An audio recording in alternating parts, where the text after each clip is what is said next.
Hello and thank you so much for joining me again. My name is Sasha Reade. Welcome if you're joining me for the first time. Today's video is all about quick and fast card making. It might not be to everyone's taste, but I had a lot of fun doing this and I made 150 Christmas cards in 3 days for my mother-in-law. So today we're focusing on these stamps. We're doing some birthday cards and other kinds of sentiment cards. I've got all these stamps that I bought from Craft. They are all designed by Jane Jill, and she is in the UK, and I am in love with all her designs. She has these gorgeous flower stamps. There's loads of other stuff that she sells as well, or that has designed, and they're sold through Woodware. So they're photopolymer stamps, and I'm in love with them. I've been using them loads. So I've gone ahead and stamped them all out using VersaFine Onyx Black ink. And I have used two different kinds of cardstock to start. I've got this pearlescent cardstock here from Lime Tree Craft, as well as a white cardstock. They're very thick. They're about 300 or 350 GSM. And I've just gone ahead and stamped out all my images. So this is where I had said a couple days ago, if you've got some water-soluble wax crayons, get them out. So I've got these gelatos here, and I've got two other kinds to share with you that I purchased just to try out and share with you the results of. I've got the brights, the pastels, and the metallics. I'm going to start with the brights, and that's what I've used on the majority of the cards. And I wanted to do a kind of comparison at first for you and show you how they work on different kinds of cardstock and how each of the different kinds of watercolor crayons work.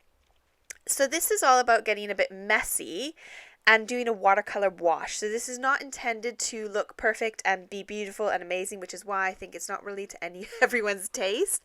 But I love it because it's great for bulk making cards and doing them quite quickly. And there is a little tip and trick on how you can do them in a more neat and pretty way. So I've gone ahead and just scribbled down some of this wax crayon. That's all I've done. And I've got my trusty finger, and that's all I'm using. And all I'm doing is wetting my finger. I've got this shallow jar that I think I got free with some pudding. And I am just wetting those lines. And the gelatos work really, really, really nicely. They just kind of blend super smooth. This is just normal, standard white cardstock, about 350 GSM.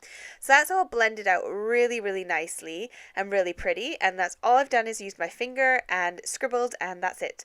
I've got these silky crayons. They came from Amazon. I paid £14.72 for this pack.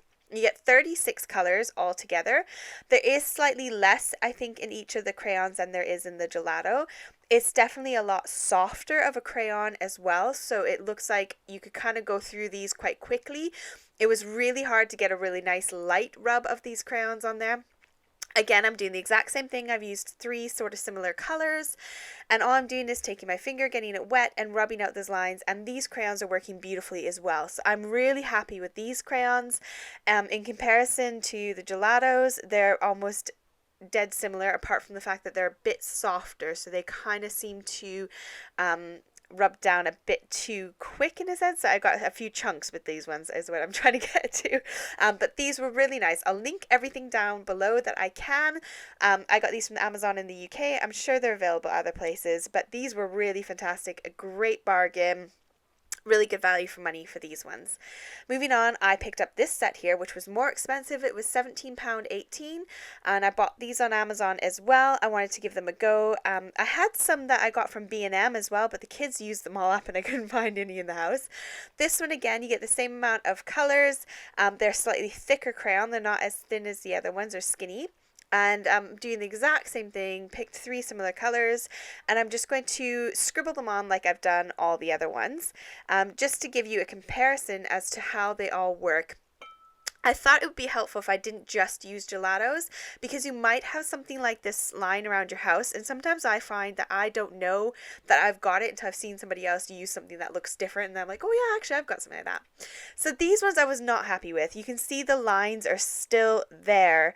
They didn't rub away. So these ones I did pass down to my kids, and you'll see a photo in a second of the work they got up to. I gave them to my kids the night after I finished these. They loved them. So these ones, not such a good bargain.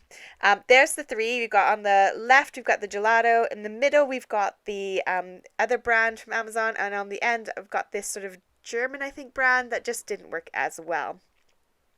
So moving on, I have got some more cardstock that I tried. I have that pearlescent card, which is also from Lime Tree Craft, and I did it with the gelatos as well. And the result was still nice. You can still see the shine, but not where I put the gelatos. And as promised, here's my kids going to town with those other ones that I didn't quite like. Daughter did a really nice big full page, so it was good fun. So now we're moving on to the watercolor cardstock, which I tried out. I did all my mother-in-law's cards in this cardstock here, and you can see on the watercolor card that you get a rough side and a smooth side. Now I used the smooth side just so that when I was blending those colors, they blended really nicely. And I love the Arteza watercolor card. It is my favorite, and I do cut it down to card panels.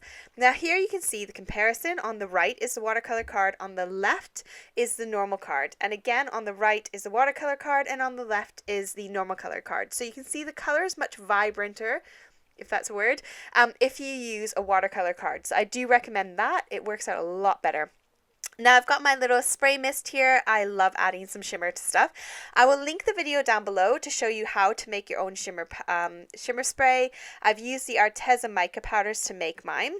And I'm just going ahead and using this box from my craft room, and I'm lining it with a bit of cloth just so that it can absorb the water when I spray. And make sure you swirl it. Don't shake it, swirl it. If you shake it, it gets stuck in the nozzle and then you can't spray anymore.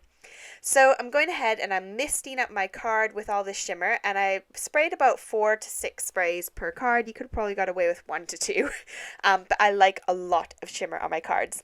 Now I went ahead and I did that to all of my cards. I made a whole bunch off screen as well, and I went ahead and spritzed all of them and had them ready to go. Now when I'm finished, I just heat setting them so we can move on to the next step. In the next step, we're going to set them all. So as you can see, we've got lots of shimmer, lots of shine, and this is something that people asked me about the last time I made my little shimmer spray. I've got these hairsprays that I picked up from a shop. Now when I go and I rub my finger, you can see some of that shimmer is coming off. So all I'm doing is spraying it with some hairspray. I picked up these little cheap hairsprays, the cheapest ones I could find, and ideally you should do this outside or in an open room just so you don't get too many fumes going on.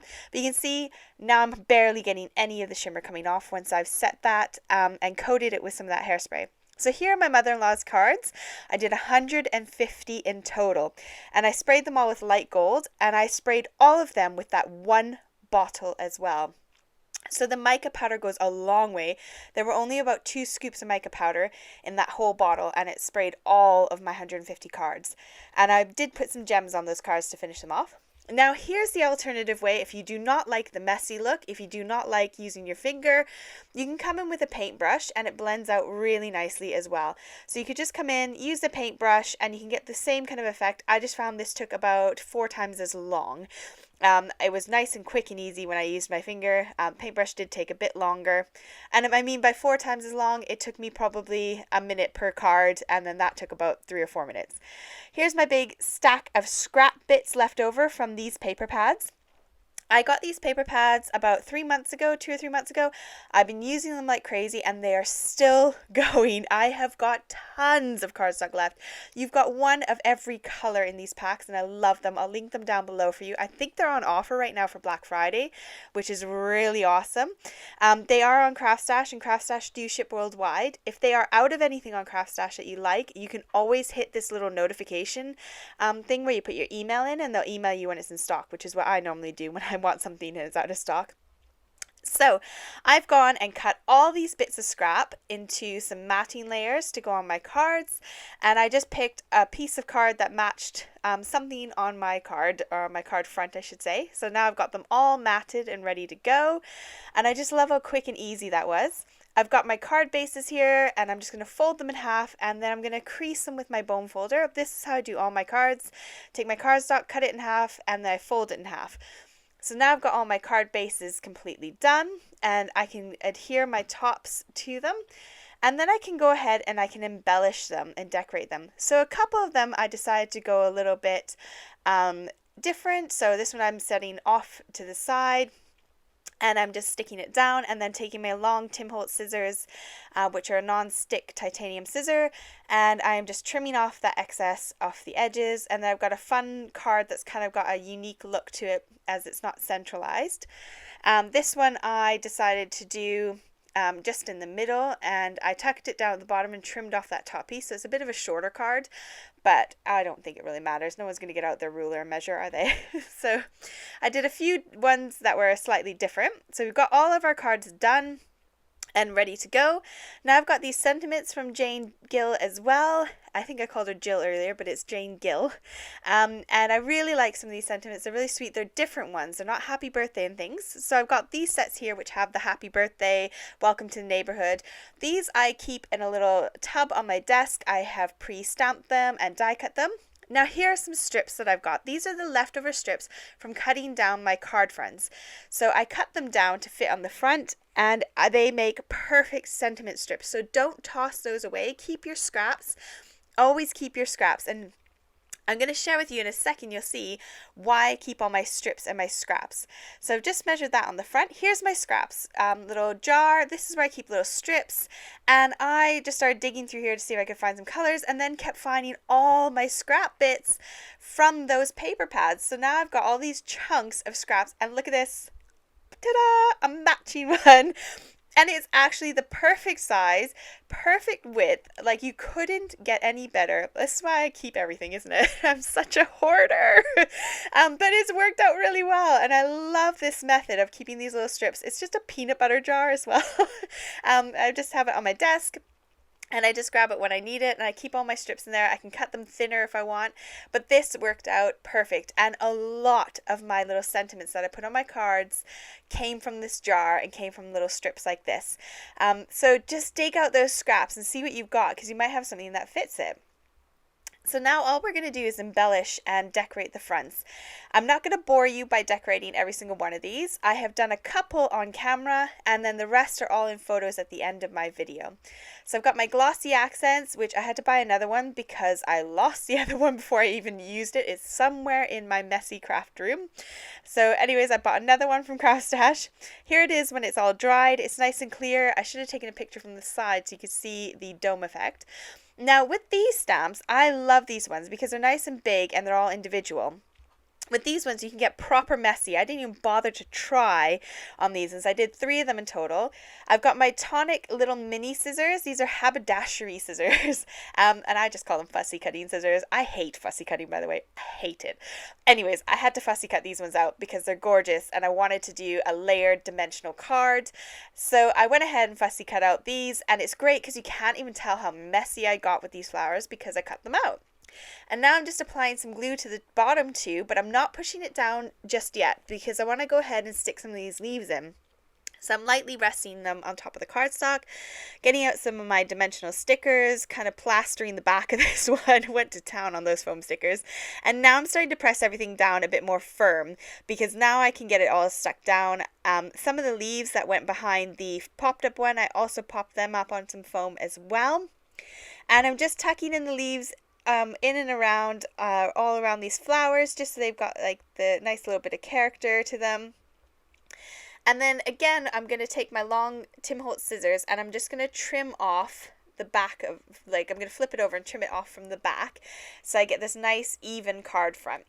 Now, the other thing you can do is you can take some of those bits and you can re-stick them down to kind of make it look like you did more flowers than you actually did. So that's a nice little trick. So I just stuck that on the top there where I had a little bit of white space and I didn't really want the white space. And then I just trim it off. I've got this other happy birthday set. This is sold out on Cardstock. I had a little look and they've sold out of it, but you can always hit that little button and put your email in, and then they'll send you a message when they're back in stock. I love these stamps because they are photopolymer and they're so nice. So anyways, I'm stamping this happy birthday on the bottom. I'm using my VersaFine Onyx Black ink again and just inking it up. I didn't need to use my stamp platform because it did get a perfect stamp the first time, but I wanted to make sure it would be perfect. I've got my gems from Alina's shop. I love these gems. She sells on AliExpress, ships worldwide. I buy them all the time. And here's my little sticky picker up tool, which is just a blob of blue tack on the end of a stylus. And all I do is I pick up the gems and stick them down. I put the glue down first, pick up the gems, plop them down, and that's kind of how I do them. And I went to town on the gems. So again, this is probably not everyone's taste, but I love a bit of sparkle. I've got some of this foam like fun foam. I've got this from Alina shop as well. And I'm just going to put some glue, quite a bit of glue, because I want it to stick to the card. And I'm going to stick it on the back of my card front and then add some more glue on the back and stick that to the front of my card. I just thought I like the white on white look, but I wanted it to pop off the card a bit more. Again, I'm going in with my Glossy Accents on that center flower and just getting it to raise up and look really nice and shiny when it dries. It'll be clear when it dries. And that is the end of my tutorial. These are all the cards that I made. I used some Nuvo drops on various cards, and I just had a lot of fun. I hope you enjoyed today. I know it's not everyone's taste, but you can use a paintbrush if you don't like the messy look. And I would love if you subscribe to my channel. I am nearly at 10,000 subscribers, so keep an eye on my channel because my next video might have a giant giveaway in it. So I will see you all on Saturday night for some Saturday night crafting. I'll probably actually see you Friday as well for a bit of my shopping, what I've been up to this week. Thank you so much for joining me. Don't forget to like and subscribe my video. That gets me more views and that gets me more people seeing my fun crafting time and getting me more friends to hang out with. So thank you very much for joining me. Take care. Bye.